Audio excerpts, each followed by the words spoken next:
Welcome, everyone, to the Chris Perish podcast. We are on episode 14. My name is Chris Perish. As you can see, a new layout.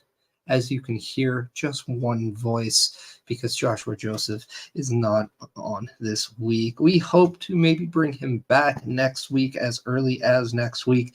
But in terms of the future of the Chris Perish podcast, we are in a working time right now where things might be changing. Things might be different. They might be the same. It's a working issue at the current moment.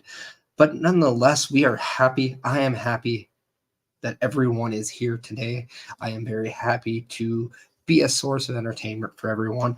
And I also am very happy that, as you can see on the right hand of your screen, you see the Turnbuckle Studios icon, and that is because the Chris Perish podcast is in live affiliation with Turnbuckle Studios, where you can catch all their amazing product, whether it's the Raw Patrol surveilling the wrestling scene on Monday nights, whether it's Turnbuckle Talk, whether it's the Boar's Nest, whether it's Chris Best Saturday Night Gaming. Go check all that stuff out over at Turnbuckle Studios.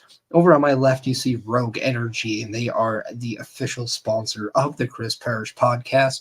Or if you go to rogueenergy.com, you can find a great catalog over there, whether it's dietary or hydrational needs when it comes to the powder for energy drinks or the hydration drinks. You can also get merchandise like hats, like shakers, like mouse pads, etc.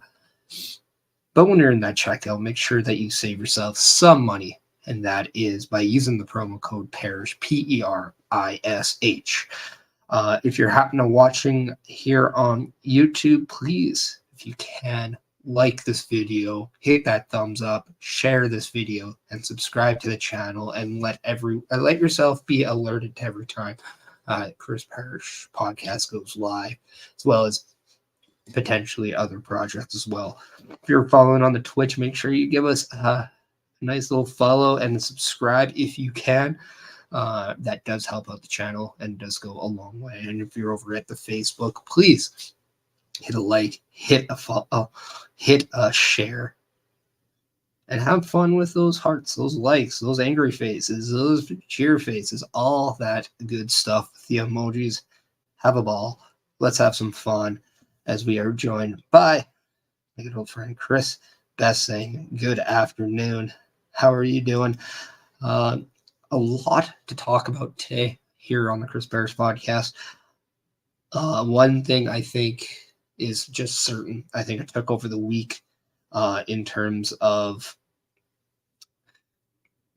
just expectation, but also I think the viewership was really high on this one, and that is Mercedes Moné is now all elite.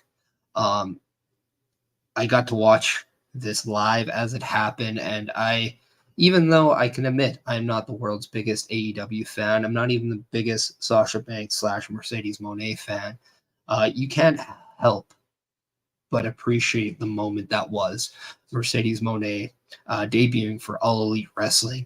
The production was second to none. It looked amazing. She looked amazing. And this was a gigantic movement for AEW and the women's division.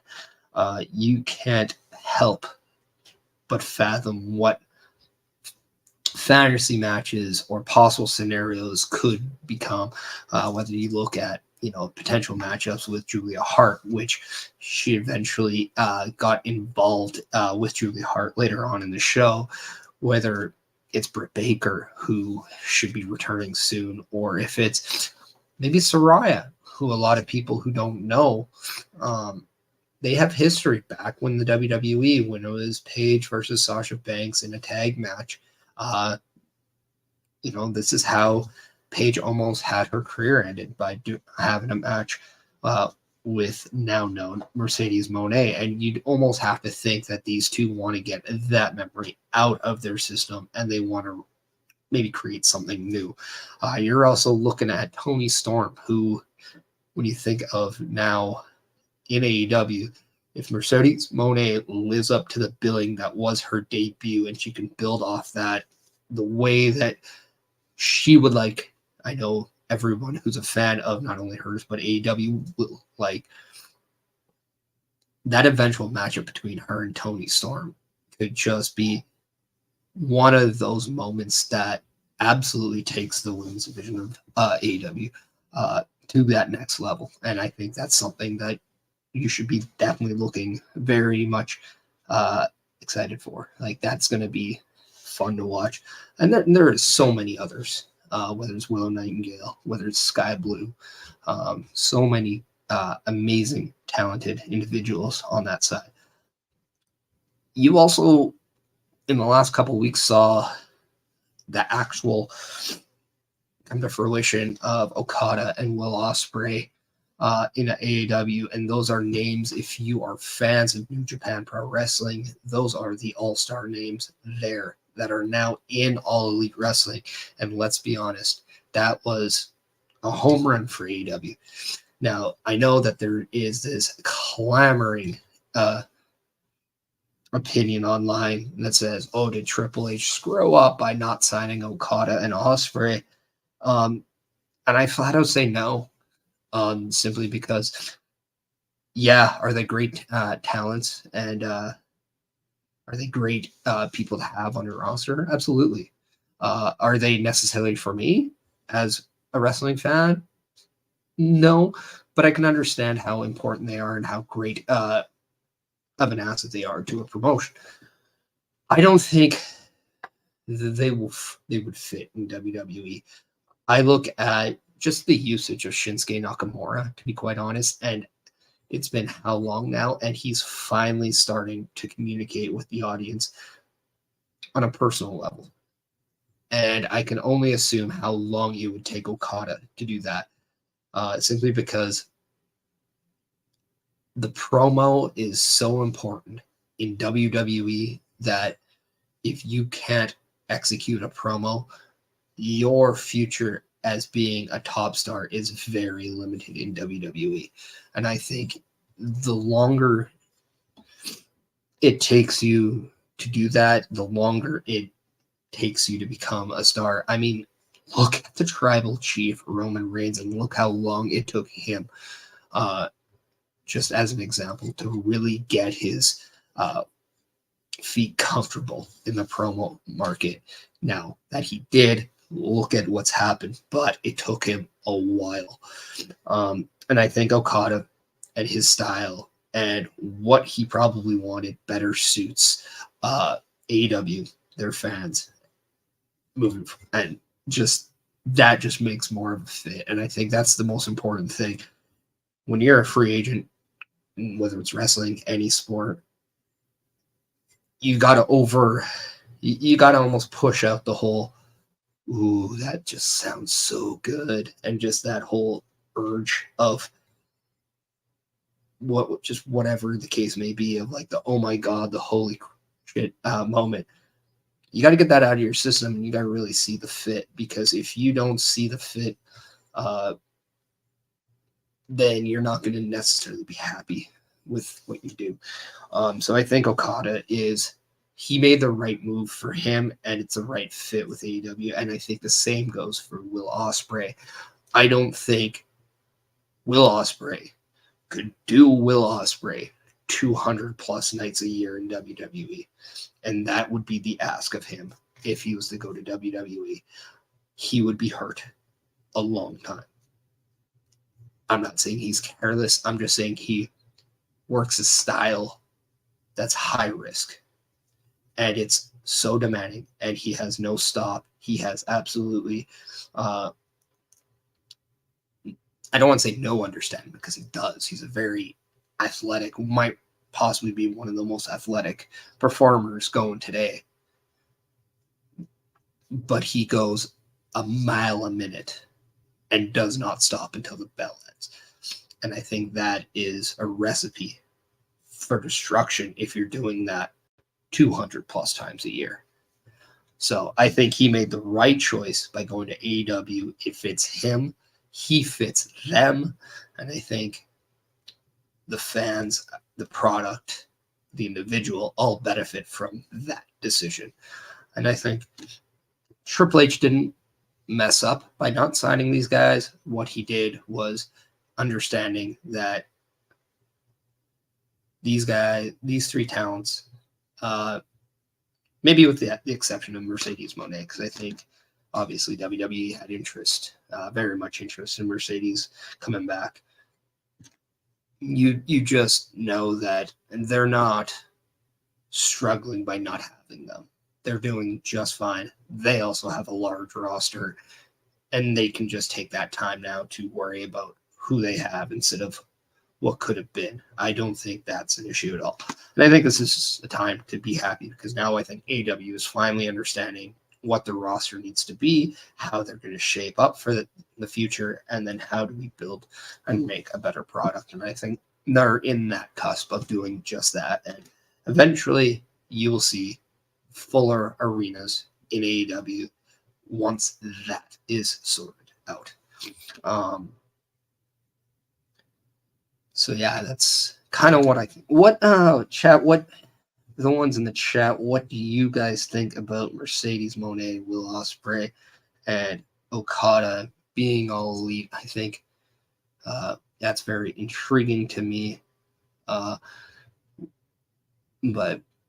I don't know. Let me know your opinions as I take kind of the time to transition into a new topic, but it's also something that I'm very interested about, and that's Sami Zayn and Chad Gable. As on Monday night on Raw, we saw Sami Zayn win the number one contender gauntlet match, where he last defeated Chad Gable to win the match, become the number one contender for Gunther's WWE Intercontinental Championship at WrestleMania.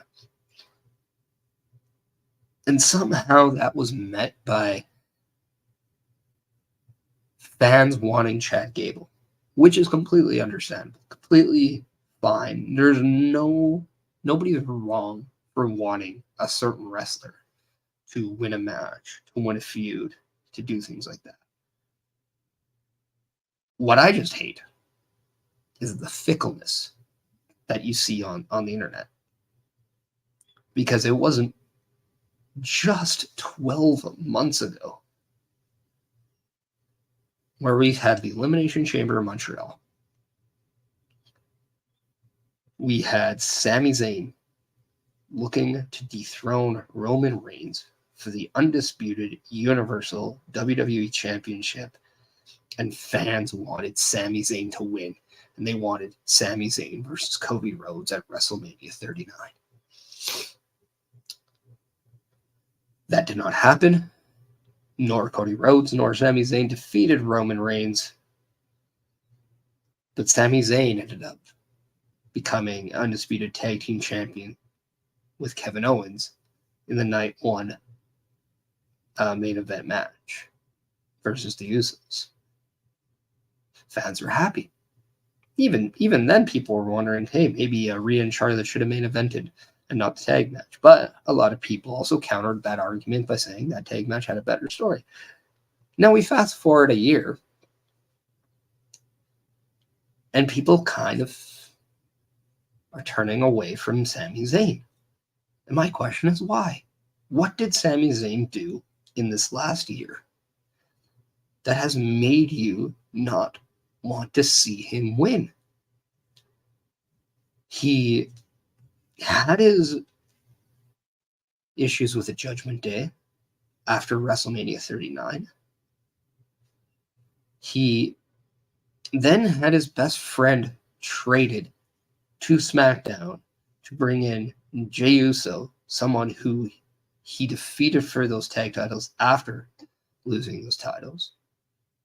He was an advocate for Jey because Jey was making this transition out of the bloodline away from SmackDown. He opened up his arms and brought him in. He then went to war at War Games with all these guys. Seth Rollins, Cody Rhodes, Jey Uso. And it just seemed that all he did in 2024 was play the role of a good soldier. And all he did was pick up whatever hand he had, and he went all in. And he did it because he loves it, and because he believes what's in the future. By doing that, he understands what is there waiting. He sees the light at the end of the tunnel because of that tag team main event win at WrestleMania 39. And then he goes on a little bit of a losing streak, picks it up, has that moment of self-doubt, has some minor bumps in the road, gets an opportunity to go back to WrestleMania to be a champion that he firmly believes in. And you don't want to cheer that? You're unhappy that that guy has that opportunity? No, counterpoint. I understand why you want Chad Gable. I do.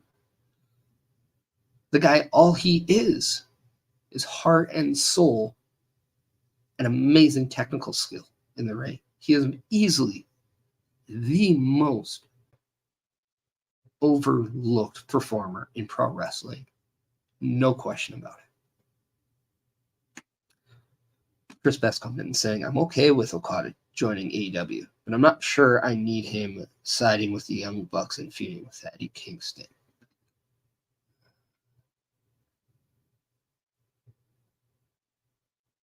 I think the reason they have that is to have Okada short-term get slowly acclimated to AEW and the fans. So if there is a split by chance, the fans then care more for Okada if he is the aggressor on the split. And I think that could be something worth noting. But Chad Gable, like, okay, he has classic after classic after classic with Gunther. Sure. All he did was have good matches, believable matches. You want him to have his moment. I understand that. But he lost his matches. Straight up, he lost his matches. Now, I can understand the want of him being IC champion. I eventually want Chad Gable as Intercontinental champion. The match they had where Gunther won, thus prompting his reign to outlast Honky Tonk Man's longest reigning Intercontinental title reign. Where at the end of the match, Chad Gable, whose family was at ringside, his daughter is crying, and Gunther is playing that heel and taunting the crying daughter. Yeah, that's emotionally investing for Chad Gable. But my problem is, what did the WWE do to build Chad Gable since then? And that is why I'm pro Sami Zayn over Chad Gable for WrestleMania, because all they did was continuously have Sami Zayn in that fight, whereas Chad Gable, it didn't seem like his quest was to be IC champion until the uncertainty of who Gunther's opponent for WrestleMania was, and then creating a gauntlet. And Adam Pearce wanted to know why I should add you in the gauntlet. Now all of a sudden Chad Gable brings this memory back. Now get granted, like, it's a warranted memory, and I can firmly believe why this is important. But if this was so important to him,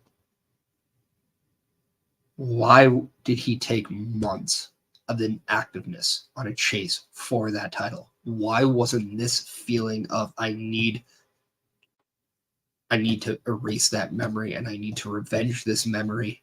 Why wasn't that right after the match with Gunther? Because there's sometimes you have time in between the matches to make you not necessarily forget, but sometimes that moment passes by.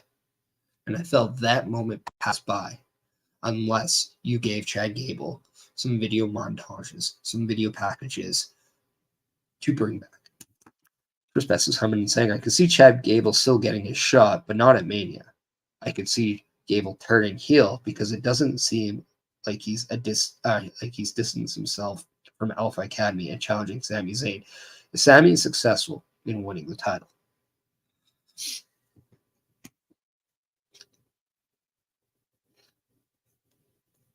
What would you say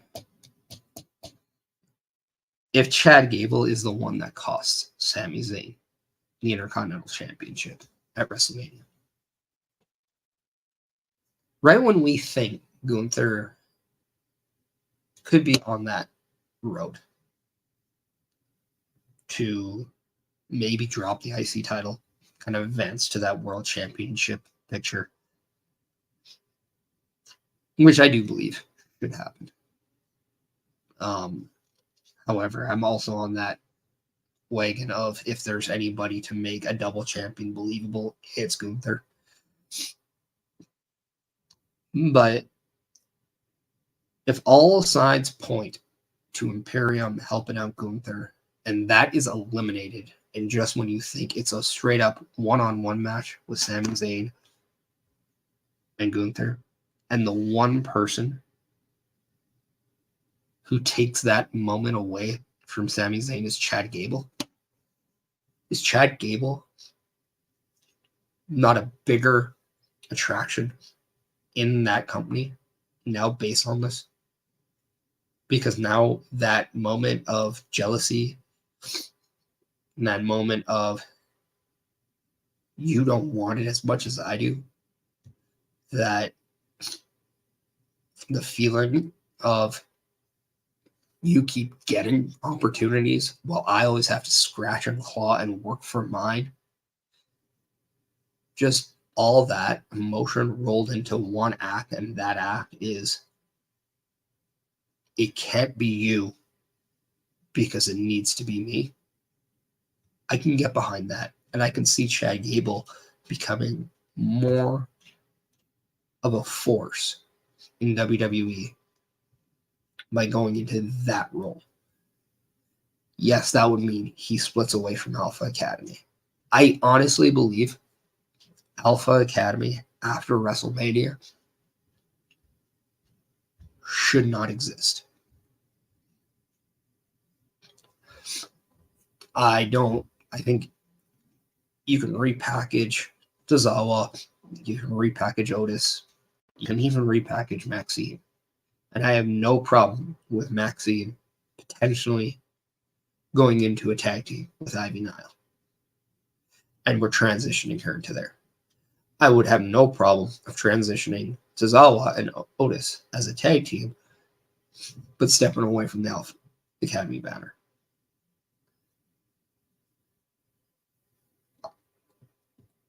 What would you say if Chad Gable took that serious heel role? I think it could be intriguing. What if Jason Jordan becomes somebody he aligns himself with, and he is like maybe his manager? I wouldn't hate it. Has to be done right, but I wouldn't hate it. But I do hate that fickleness online. That just because you didn't get what you want, just because Chad Gable wasn't, just because of the scoop of the week isn't in your ice cream cone, doesn't mean all the other flavors are bad. Because the one scoop that you're getting in your cone for WrestleMania was the one every day that you went and got. And you had no problems until you saw the new flavor. That flavor did nothing but satisfy you for all that time. How dare you turn on it? Is all I have to say. And that kind of takes me to Chris Best is saying the IWC is once again not allowing the story to play out. And that, to me, that's the problem. I get a lot of flack because Everyone asks, why do you hate AEW? I don't hate AEW. I just prefer WWE because WWE is now a product that lets the story play out. I can appreciate the fans that just want to see 2 hours of nonstop action and nonstop wrestling in a ring. I don't hate people for that. That's great. But to me, sorry, I'm just battling a little cold here. To me, that gets worn out quick. And as someone that's watched a lot of wrestling, someone that's spent a couple minutes in the wrestling ring, you almost drown yourself with in-ring content. And I know what I get in WWE. I know what I'm expecting. I'm expecting a sitcom. I'm expecting a drama, a soap opera.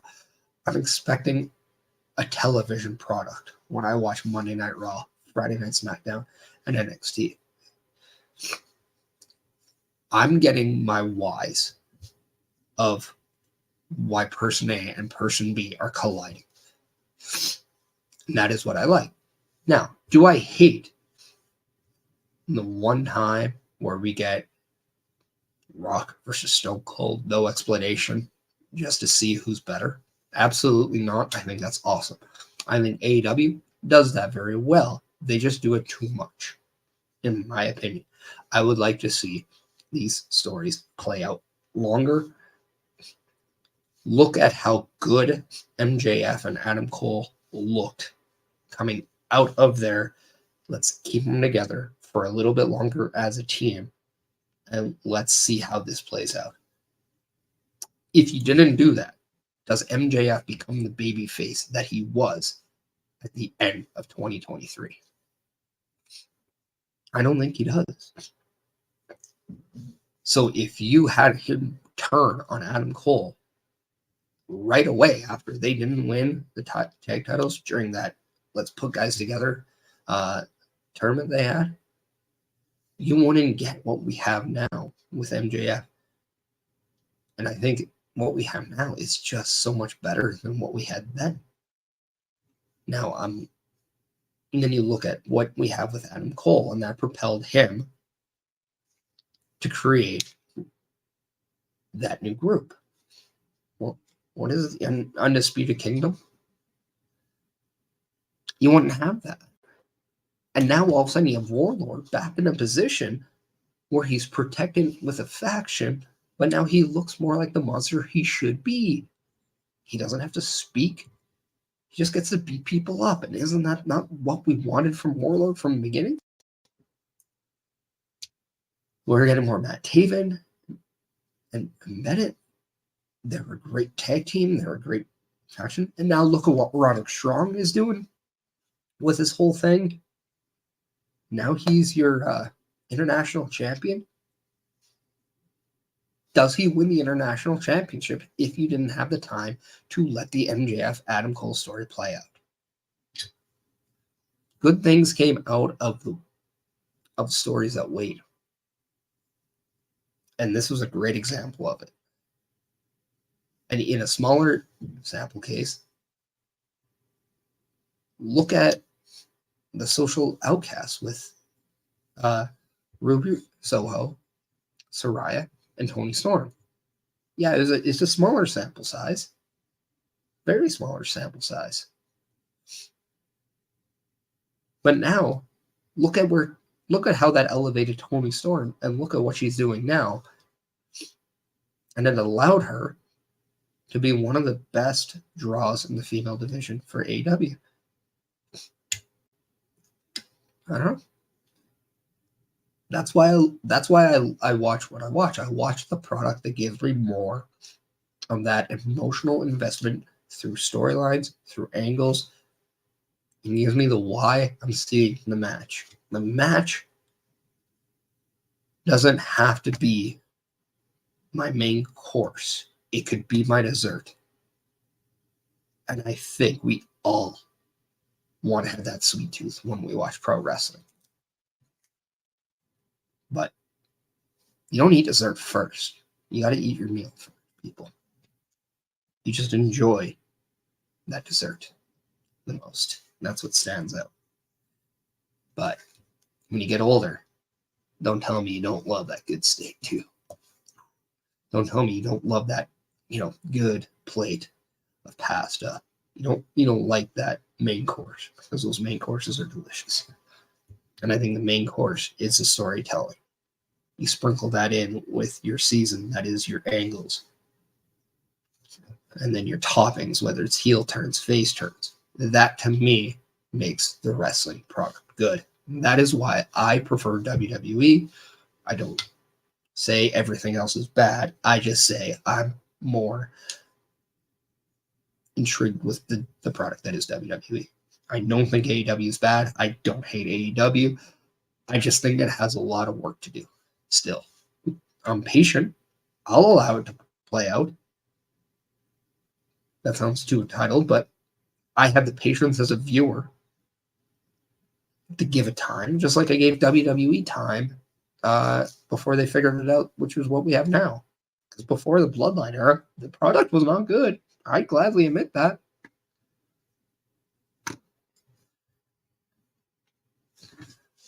I'll gladly admit that. It was not a good product right before the Bloodline angle started. That time with Vince, where you can tell that he lost touch with his audience, it was hard to watch. But guess what? Eventually, it all comes back around. And when it does, wrestling scene is what we have now. One of the best times to be a wrestling fan ever. And all the IWC wants to do is start online fights. Because I like this. You can't like that. Who cares? Chris Best is coming saying, I can honestly say that as an older fan, I loved reliving the matches I played in WWE 2K24 for these years of WrestleMania mode. And that's just it. After you're a fan of something, even if it's bad, even if it's good, over time, you will appreciate it more. Now, just because you're a WWE fan, you're not going to go and just watch all these matches. I mean, you can, but you don't. But they are moments that you remember because that's what they were. They were moments. And that is something that I have a hard time going back to some of these classic, quote unquote, classic 5-star matches from Dave fucking Meltzer. What do I remember out of Takeshita and Ospreay? I remember really bad things. I remember when Takeshita almost dropped Okada on his head. That suplex in the corner. That honestly is the spot that I remember the most about.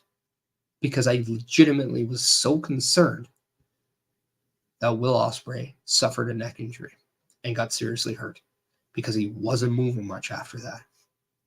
But then 3 minutes later, he's maximum speed. To me, that's just the stuff I'm disinterested in. But then when you give me a masterpiece like FTR earlier, come on, guys, like that's wrestling. Wrestling is giving you less and getting more out of it. It's not giving you more and more and more and more. Nobody wants to drown. They want to swim. So let me swim. That's all I ask. It's actually funny, Chris, is I have a WrestleMania 40 preview on my notes. So that's a good transition. Playing WWE 2K24, 4 years for WrestleMania mode. How hot is WWE 2K24 right now? My lord, is that game just on fire, isn't it? You open up Twitch, and there is a good old plethora of content creators playing WWE 2K24. A lot of people are streaming it. A lot of people are having fun with it. A lot of people are enjoying it, and that's good. That's good. I know I have it. I'm intrigued by it. One thing I will say, why does making a character take so freaking long? Like, do you want to know how my create a wrestler takes a dump too while you're at a 2K? Or can I skip through that stuff?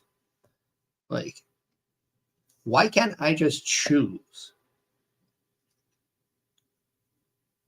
a specific thing of taunts and then edit it instead of having to choose how my create a wrestler taunts when he's on the ring apron during a tag match? Can you just hold the fucking rope?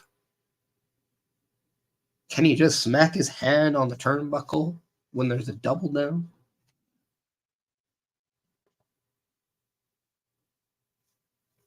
Like, why does it have to be so much? Although, I will say, getting to throw weapons at people is funny and awesome. And I'm glad it's in that game.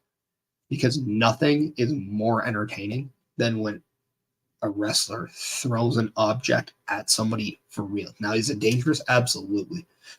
But I'll go back to that moment of Roman Reigns running around the ring and Braun Strowman just absolutely tossing a desk chair at him. It was one of the funniest things I've seen. Yeah. Other one was during that ice bucket challenge stuff when Seth Rollins had left the Shield. He does an interview, and then all of a sudden you see Dean Ambrose just pour ice water all over Seth Rollins. And Seth Rollins, you can just tell, is freezing, turns around. Dean Ambrose is like, what? It's for charity, and just throws the bucket right in his face before he just starts like piling the punches on his face. So funny. So yeah, throwing the weapons, I'm a big fan of, especially the distance. Apparently now everyone has distance when they throw stuff. That's awesome. That's what I want. Spend my disbelief, but not into a point where it's so unbelievable, but just so small.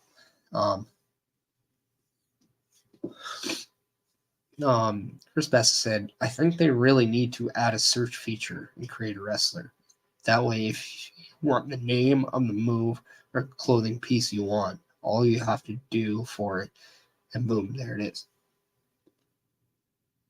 I mean, for clothing, I don't think it's that bad. I'd love it if they just had, you click attire, then you can click Roman Reigns and then just lists you the stuff he wears instead of having his top on tops and stuff like that. I don't know. But also, like, I think a lot of people just have to learn to make stuff too. I don't know. It is what it is. I like it more of a. I like to see more of a preview because I don't know if anybody else thinks this, but like when I make somebody and I think it's fine, and then all of a sudden he's coming down the aisle, going to a match. He just looks a little different than I had thought in my create a wrestler screen. But I don't know. Just being overly critical over things that really, at the end of the day, I'll get over. First world problems, they say. But yeah, WrestleMania 40 preview. We saw 3 matches officially added to WrestleMania on SmackDown. One, we saw Jimmy accept Jay's offer for a match at WrestleMania, that challenge that he threw down on Monday night. So we will now get Jimmy versus Jay, Uso versus Uso, brother versus brother, twin versus twin in the city of brotherly love, Philadelphia, Pennsylvania, WrestleMania 40. We will have the Uso with Jimmy and Jay. So yeah, that is going to be intriguing. I want to see so much what their chemistry is with each other. They're twins. It's second to none. They know each other inside and out. And what I'm curious more what I'm so curious about in this match is not the obvious, and that is obviously Jey Uso's winning the match. I don't think anybody sees Jimmy winning this match. But I want to see how this match elevates Jimmy Uso as an individual. Because it's super obvious that Jey Uso is on a different level than Jimmy Uso is right now. Jey Uso is batting down while Jimmy Uso is batting up in this scenario. And I want to see how Jimmy Uso elevates himself opposed to if Jey Uso brings himself down. And one thing I kind of want, regardless of what happens in this match, I want to see them get back on the same page. They don't have to get back together. But after the match is done, if by chance Rikishi, their father, is involved, whether it's through a referee, whether it's through an enforcer, maybe he's just watching in the front row.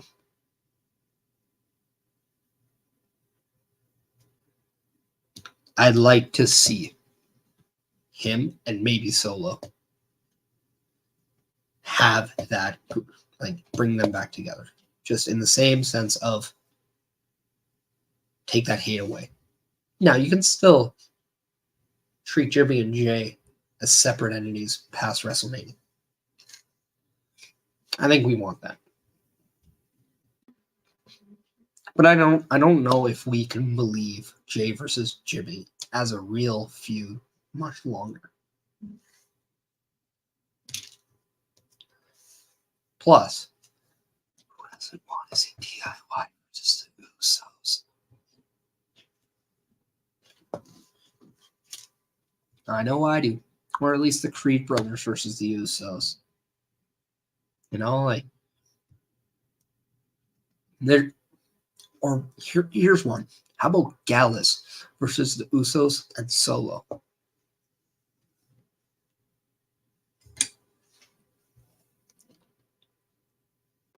I don't know. You can use maybe Jimmy and Solo in a tag. Jey can be the big. What happens if you just take the bloodline and transition it to them and remove Roman from it? Would that be so bad? And then now Jey is that big guy. He's that star. I don't know. I'm overthinking it, but Jimmy versus Jey is a match that they added on SmackDown. Another match that we saw and confirmed was LA Knight, yeah, and the phenomenal AJ Styles. And this prompts a lot of people to say, do they really have a direction for LA Knight or AJ Styles? Well, yeah, it's each other. It's a feud that you want to see finish up. People are saying, well, LA Knight should be going for a championship. Yeah, maybe 3 months ago it fits. But you know what? That's the amazing stuff about pro wrestling is sometimes your road to a championship gets altered by someone else. And that someone else in LA Knight's path is AJ Styles. And I firmly expect that if they want this to end at WrestleMania, LA Knight gets that defining moment, that pinfall win over AJ Styles. Because let's face it, AJ Styles does not need a win here. He just needs to have a good match. His job, I think, here is, look, we're not taking you off WrestleMania. We're going to give you a marquee match with LA Knight, one of the rising stars in WWE. After this, we're going to do such and such with you. Who knows? Personally, I'd like to see AJ Styles and Chad Gable in a feud. Or maybe we see Andrade and AJ Styles. But I want to see something fresh like that for AJ moving on. What I want to see after LA Knight and AJ Styles I want to see LA Knight and Logan Paul. It doesn't have to be for the U.S. title. It could. That's fine. But I want to see that match event.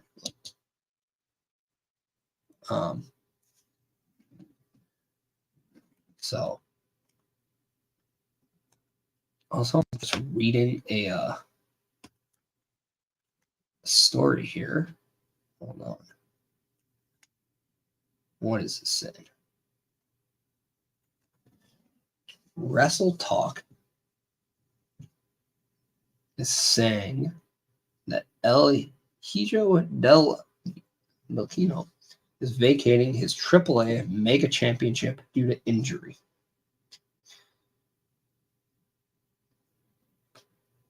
So that's just in. I know I butchered the name. I don't know how to say his name, but I tried. But yeah. But AJ Styles versus LA Knight, what can we expect out of this match? I think you can expect the bell and whistles that they do well.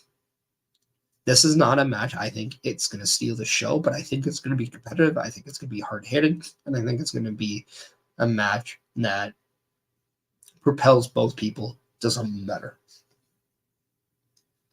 Yeah, LA Knight doesn't have a title match. Wah, cry about it. It's fine. He had his match at WrestleMania. His first match at WrestleMania is with AJ Styles, a bona fide future Hall of Famer. And if it wasn't for him, TNA wrestling would not be a thing in 2024. So let's put some respect on a match with AJ Styles and what that means at the biggest stage in the world, WrestleMania. LA Knight did not get screwed. He did not get that crap out of a stick here. He got a good opportunity with one of the best to ever do it. And he is going to shine and have a moment. And that is what matters most, is moments, not championships. Don't believe me? One of the biggest moments in pro wrestling history was Rock and Hulk Hogan just staring at each other for minutes as the crowd lost all sorts of crap in Toronto. And guess what, people? It wasn't for a championship. You know what was that night? Triple H versus Chris Jericho with Stephanie McMahon. You're not talking about that match, and that was for a championship. And people are saying, yeah, but it's Rock and Hogan. Yeah, well, how many people gave a shit when Triple H came back from his injury? Yeah. Shows you the up and down swings of the IWC now, doesn't it? Wasn't bad. But it wasn't the new shiny toy that you got either. So, but yeah. Triple H knows what he's doing with LA Knight and AJ Styles. So don't worry about it. Trust the process, people. It's fun to watch. It's going to be a great match. Another match that could confuse people. Triple threat match for the United States Championship. Logan Paul will defend his U.S. Championship against Randy Orton and Kevin Owens. Right now we're seeing a lot of Logan Paul, Grayson Waller, Austin Theory kind of trying to beat up on Kevin Owens and Randy Orton. Randy Orton and Kevin Owens somewhat working together to get through this. And now they have their stakes claimed in the U.S. title picture. We saw from Elimination Chamber the continuation of the feud between Logan Paul and Kevin Owens. And then all of a sudden, Logan Paul hits Randy Orton out of nowhere, pun intended, with the brass knuckles to eliminate Randy Orton, cause him a chance to face Seth Rollins at WrestleMania for that World Heavyweight Championship. So that brings Randy Orton in the picture. I think there's an underlying story here, and his name is Austin Theory. Because all he's been doing is taking the brunt of all the attacks. he is not being put in favorable situations, whether it's through Grayson Waller or by Logan Paul. I think eventually going in, we're obviously going to see some tension start between KO and Randy Orton. And this might be what allows Logan Paul to squeeze out a shock win out of WrestleMania. Would I do that? In a triple threat, yes. If it was a one-on-one match, no. Because I think a moment of Logan Paul raising that U.S. Championship on the Prime logo or WrestleMania, I think that's a moment. I really think that's a moment. Yes, ironically enough, I'm having a Prime. So, and guess what? It's U.S. colors. So, ironic. But Austin Theory. Now, think about this. What if Austin Theory turns on Logan Paul at WrestleMania? And we see Austin Theory and Logan Paul as the next feud coming out of WrestleMania for that U.S. title.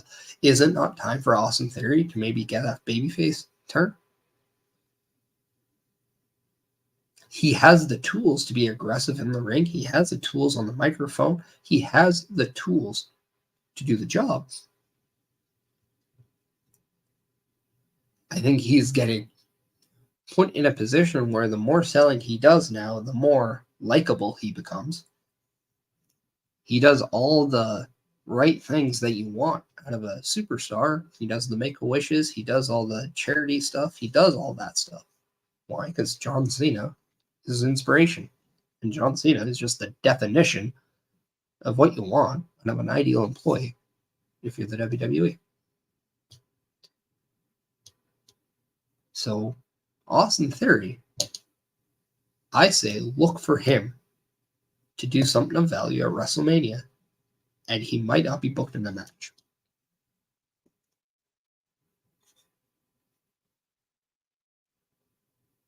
Just best to say, and be honest, if you've seen Austin in the locker room, he's a natural babyface. He's just a really good guy. I mean, case in point, so is The Miz, right?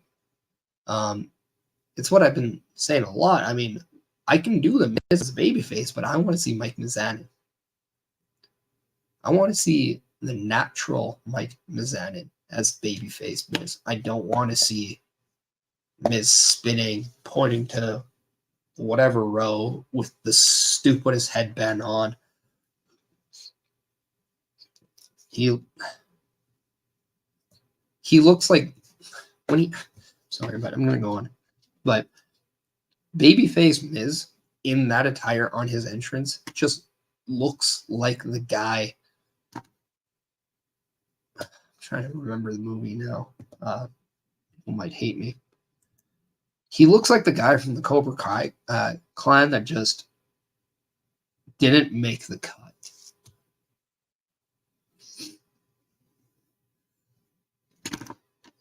It's like that kid on Simpsons when you make the treehouse and the No Homers Club. He's the second Homer.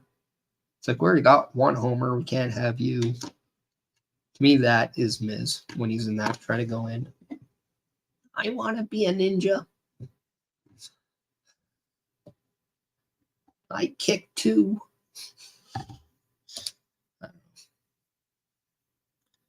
But yeah, no. Stay on a point. Austin Theory, I think his time to be a babyface works. If you remember him in The Way, and he had that little time in NXT where he was just acting like the idiot, but he was by far the comedy act in there. He took it, he ran with it. It shows that he has range. So, yeah. Think of this as Alex Riley, but with talent. Sorry, Alex Riley. Just thought that you were more story than skill, to be quite honest. Yeah, I think Austin Theory can be a world champion down the road. Not right now, but down the road. But yeah. So yeah, I think that could happen coming out of that triple threat match. The more I think about it, the more I do want Logan Paul to retain. I think the heat that he gets, especially in Philly, especially if he comes out mimicking Rocky Balboa, that would be amazing. Even if he does it in Steeler colors, that would be even better.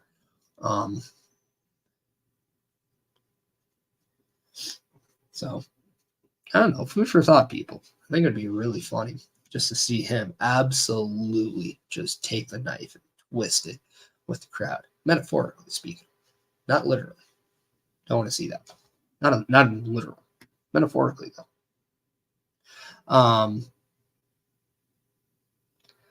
But yeah, other matches that I think could happen, because we have that mega match, Roman Reigns versus Cody Rhodes. Yeah, hear about it? Yeah, we got Bayley versus Io. We have Becky versus Rhea. We have Seth versus Drew. We have the tag match of Rock and Roman versus Cody and Seth. And then now we have a U.S. title match, that Intercontinental title match, Sami and Gunther, LA Knight, AJ Styles, and now that Jimmy and Jay. I mean, WrestleMania is shaping up, people. It's shaping up 2 nights. It's going to be, to me, I want to see moving forward, instead of just getting here's a night 1 card, here's a night 2. Obviously, we know what match is on night 1, and that is the tag match between The Rock, Roman, Cody, and Seth. Because there's stipulations for the main event for night 2, which has already been told. Like, we already know the main events for the matches. But I would love to see a match. And here's the thing. I would love to see a tag match of Rhea and Becky versus Io and Bayley. And they get to pick. Winner picks what night they're on. How about that? How about some of those kind of things? And yeah, we have a giant 6-pack ladder match happening for the tag titles too, shaping up. Bracket A, I think, has the New Catch Republic, if I'm not mistaken, going up against Legado del Fantasma. So that's going to be intriguing. Curious to see kind of how the spots accumulate with that one. Trying to think, women's tag team match, title match. That's the only title so far not booked on, if I'm not mistaken. Both men's mid card. Yeah, I think the women's tag team title match is the only one that doesn't have a picture yet at WrestleMania, and I think in due time we will get one. And I'm starting to lean towards the Kabuki Warriors if Asuka is healthy. She did have a scare with her foot on SmackDown, so it depends on if she is out or not. But I think Kabuki Warriors versus Bianca Belair and Naomi for the tag team titles could be a match to look at.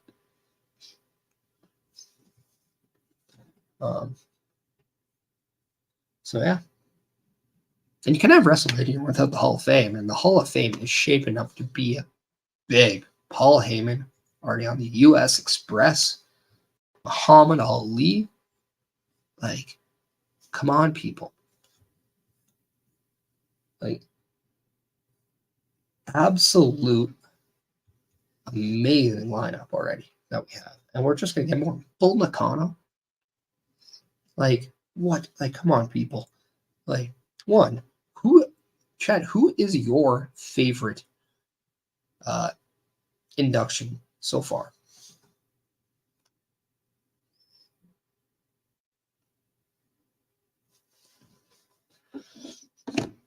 because I think they're doing it right this year. Just looking who they have. They have Paul Heyman, Bull Nakano, Thunderbolt Patterson, and the U.S. Express, Bull Nakano, Muhammad Ali. Muhammad Ali. Bray Wyatt's rumored. I am on the fence with that because I strongly believe that we don't need to rush Bray Wyatt into the Hall of Fame.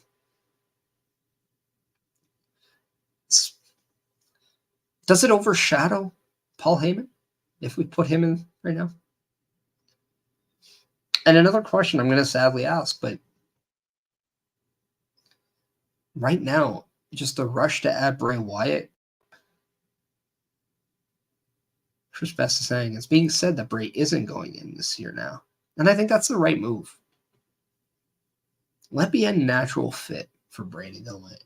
If that's the plan, if you want Bray to go in, let it be a natural, but just don't do it right away. I think that is, we saw it with Eddie. We saw it with a lot of other performers who passed away. And it almost feels like it's a scapegoat because it's so fresh. It's just a scapegoat to iconize, or what's the right word? It's a scapegoat to label someone an icon in the hopes we never forget them. And I think right now, I would love just to see more of a natural reason to add them. And yeah, Chris, I agree. Kind of figured he wouldn't go in due to his dad going in this year. And yeah, and that's just, I think that's another thing too. Like, you don't want to see Bray Wyatt overshadow his father, who is more than deserving. And his father's going in as Mike Rotunda, not as IRS, which, if you're a WWE fan, WWF fan, you remember Erwin R. Shyster a lot more than you remember the U.S. Express. But a guy like Triple H knows his history, respects the history, respects of the importance of the U.S. Express at WrestleMania. Back to WrestleMania 1. Look what they did.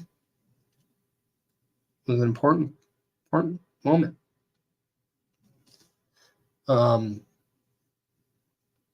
So, yeah, I mean, I'm happy that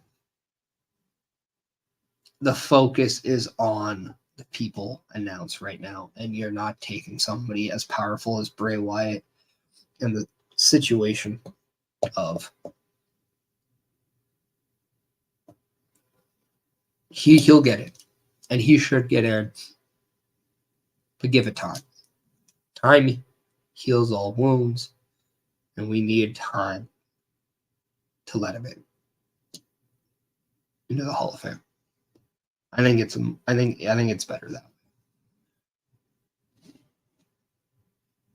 way.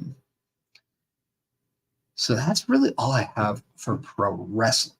As you know, in the past, talk a little football. NFL football. Free agency has been insane. We just saw, and it's not even just free agency, it's just, the time around this. We're seeing more trades. I mean, let's go down the list. We've seen Jimmy Garoppolo leave the Raiders. He got released. Now he's a Ram. Justin Fields just got traded to Pittsburgh, where he's the backup. And if you're saying, well, to Kenny Pickett, right? No, he got traded to Philadelphia because he wasn't happy with the signing of Russell Wilson to Pittsburgh, who's going to be the starter. So Kenny Pickett's now in Philadelphia. I wonder if he's going to be a WrestleMania. He's going to compete with Jalen Hurts, who is expected to be the starter, but Willie, because I like Kenny Pickett a lot as a quarterback. Sam Howell gets traded to the Seattle Seahawks out of the Commanders, because the Commanders are almost primed to select a quarterback in the draft. I expect them to add Drake May at the draft. Chicago Bears, obviously, same situation. They're rumored to select Caleb Williams. So they traded Fields away. Gardner Minshew went to the Raiders. Tyrod Taylor, I think, is a Jet, if I'm not mistaken. Back up Aaron Rodgers, which means Zach Wilson is going to get his mother-loving ass out of there, most likely. He's probably going to get either released or traded. Jameson Winston went to the Cleveland Browns. Nate Peterman went to the Saints in a move that I don't understand at all. But, I mean, that's just me. Just insane. And that's just quarterbacks. Absolutely wild. To me, I still think, like, the one move that's I just can't wrap my head around still. Like, it just blows my mind because this team is not known to go after main players in free agency, but that's the Green Bay Packers signing Josh Jacobs. And that's releasing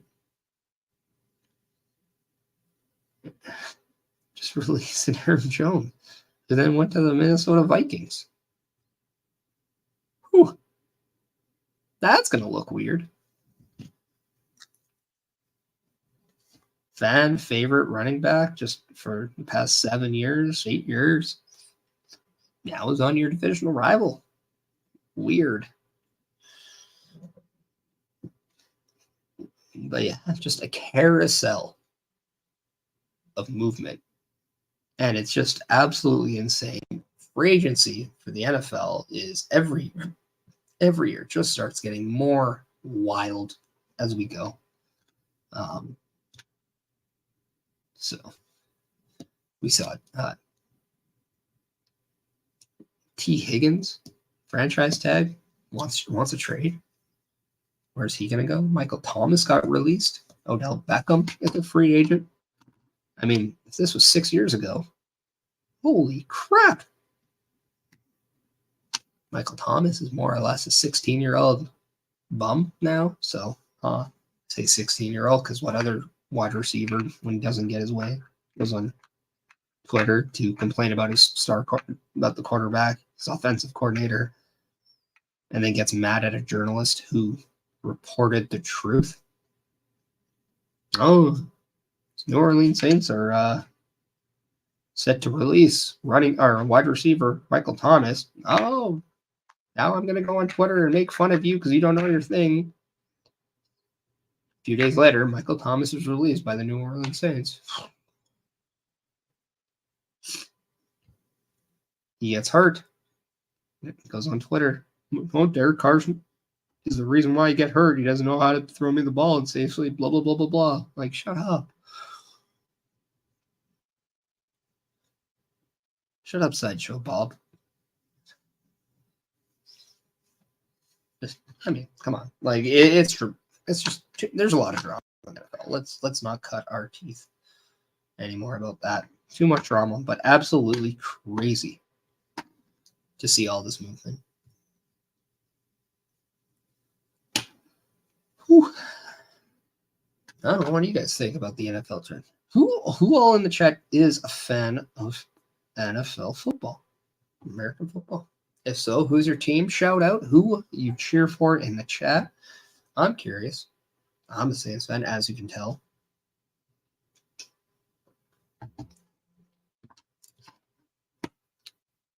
Also, happy St. Patrick's Day for everyone who is Irish or pretends to be Irish. Hopefully you have a green beer. I had one last night. It was delicious. It was actually done by accident, but it's fantastic. Tastes no different. It's just food coloring. or just food dye. But it's cool. It's just awesome. The green beer is just one of my favorite things about St. Patrick's Day. It was funny. I almost didn't want to wear this jersey. It's a local team jersey, but I was just going to wear the hat. People are like, I'm going to pinch you. But guess what, people? Look at that green on that beautiful New Orleans Saints hat.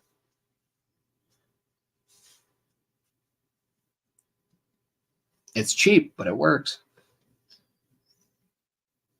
Very random that the beak of this hat is green, too. Makes no sense. But for today, it's a great cop-out.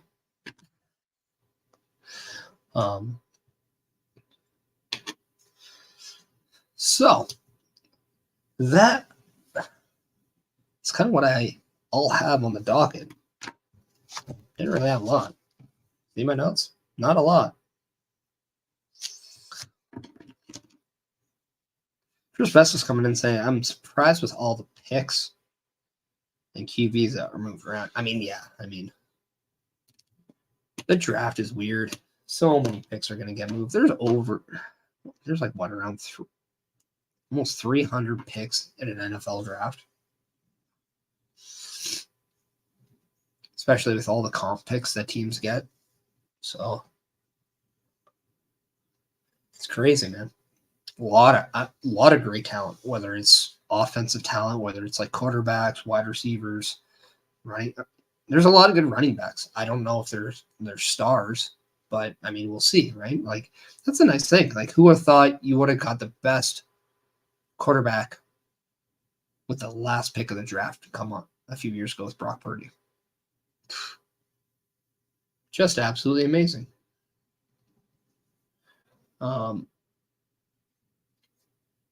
But that's what it is. Crazy story for everybody who likes little stories. Trying to remember the draft. I want to say it's 2017. It was the draft that Patrick Mahomes, Sean Watson ran, but San Francisco 49ers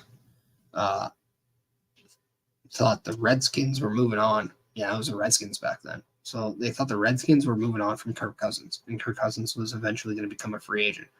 So their eyes were set on landing Kirk Cousins. So they didn't even scout any quarterbacks for that following draft. What a mistake, because they passed up on names like Deshaun Watson, Pat Mahomes. They did a few. One was CJ Beathard, who they picked, I believe, was the third or fourth round.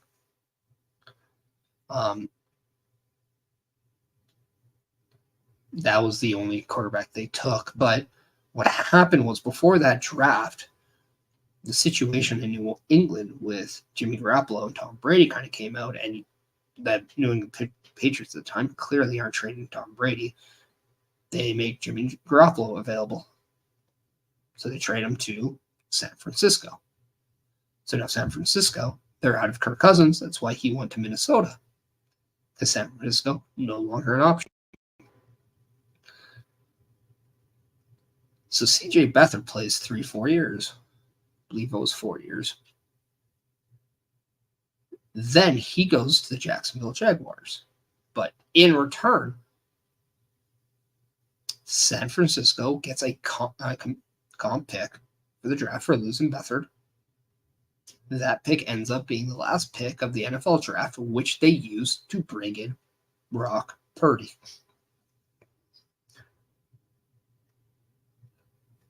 What was the Super Bowl just last month?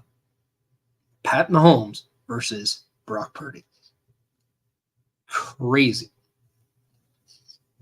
You don't hear stories like that in any other sports. And that, to me, like, just the craziness of how close it could be to grab someone. Like, I don't even hear about this in hockey. And hockey's pretty nuts. But also in hockey, they're not looking at the number one pick and saying, oh, we might not pick Connor McDavid because his hand size it's a little below average for franchise players. But that's the thing on quarterbacks. I think it was Kenny Pickett. One of the things going into the combine was that he had smaller hands than average. But maybe that's why he couldn't handle the Russell Wilson thing. He couldn't fully grasp the concept. I don't know. Sorry, I had to make that joke. But yeah, no, crazy. I'm in a full keeper league, 2 quarterbacks, and I had Sam Howell, Kenny Pickett on my team. I also had Mason Rudolph just as a pickup because Kenny Pickett was hurt at the end of the year. So 3 guys no longer. Mason Rudolph went somewhere else too. I don't even know where he went. I completely forget. But yeah, even he left. So Pittsburgh Steelers ended the year with 3 quarterbacks. And not one of those quarterbacks even plays for the Pittsburgh Steelers as of right now. There's Mitch Trubisky, who I believe went back to Buffalo. Mason Rudolph went to the Tennessee Titans to back up Will Levis. Another guy I have. Happy. At least somebody is starting. I have 2. You have to play 2 quarterbacks in this league. Now I only have 2 starters. I had 4 a month ago. Whew. I'm screwed. I am screwed. Yeah. So that's going to do it for the Chris Perish podcast this week. I am going to rate out. I'm going to do that. Help somebody. If you guys have somebody in mind, as I'm looking through, I think you know what? I'm going to actually go ahead and rate Teddy__bear. So I'm going to raid Teddy the Bear on Twitch. So for all those watching on Twitch, he's playing some WWE 2K24. I think it's a he. I don't remember. But I'm going to raid Teddy Bear. Let people know who sent you. Chris Perish Podcast sent you. Chris Perish sent you. Enjoy. Say hi. At least just take us some moments to say hi.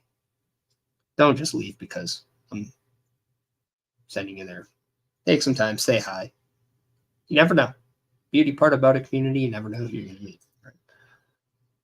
So you are now successfully rated out to Teddy Bear. I just want to take the time to say thank you to everyone. This is a different podcast than normal. Usually I have always somebody with me. This might be a regular thing.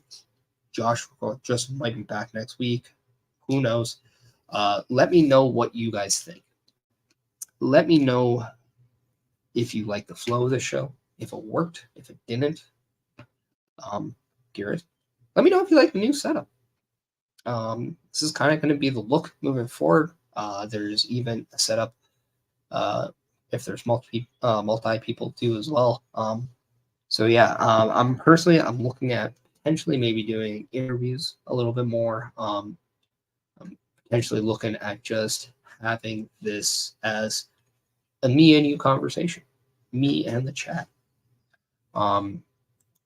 So let me know if you enjoyed this.